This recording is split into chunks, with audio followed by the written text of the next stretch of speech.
Анатоль Вярцінський «Размова з сожем». А вось і сож. Вітаю, друг! Сустрэчы нашай рад я вельмі.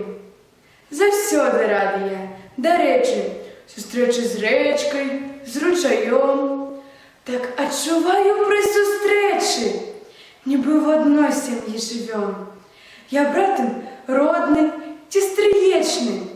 І вось, вярнуся я здалечы, адзін аднога пазнаём. Як, сож, жывеш?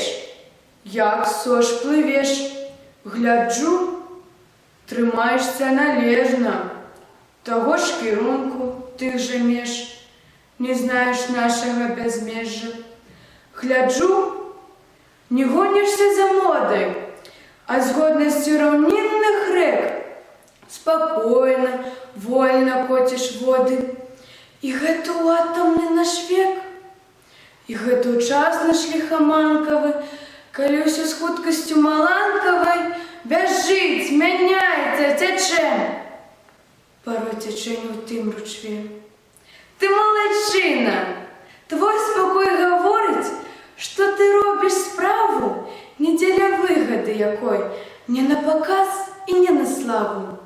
Не, проста верны ты прыродзе, сваёй рачной, сваёй зямной, і астаешся ў згодзе з ёй. Ты пры любой пагодзе, модзе. Шчаслівае тут супадзенне. Спакой і рух супалі тут, супалі мэта і маршрут, супалі бытнасць і надзея. Зайздрошчу рэкам я заўсёды. І часта думаю я, сож, што правільна жывуць усе ж рачныя грунтавыя воды.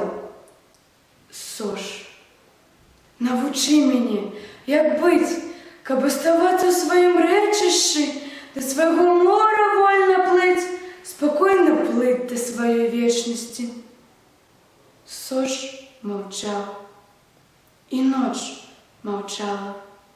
Спала лодка ля прычала, раптам песня загучала. Адкуль бралася яна? Дзе паспела, дзе запелася? Можа, пелі на тым беразе? Ці сплыла яна са дна? З дна пясчанага, рачнога, ці, быць можа, з дна другога, дна дрымотнага, глухога, дна глубіннага душы? Сож маўчаў, і ноч маўчала. Толькі песня ўсё гучала у сваёй цішы глушы. Так і сустрэў я сонцасход, які не бачыў я 100 год. Свяціла сонца ўсё святлей, свяціла сонца, ярка зяла, надзею новую усяляла. Я паглядзеў уніз на сож і толькі вымавіў: прыгож. Выходзіць, каб рабіць прагнозы, патрэбен не адзін настрой, тым больш настрой пары начной. Патрэбен і разлік цвярозы, патрэбен сонечны ўсход. Яшчэ з усходам трэба раіцца. Заўважыў правільны народ, мудрэйшая за вечар раніца.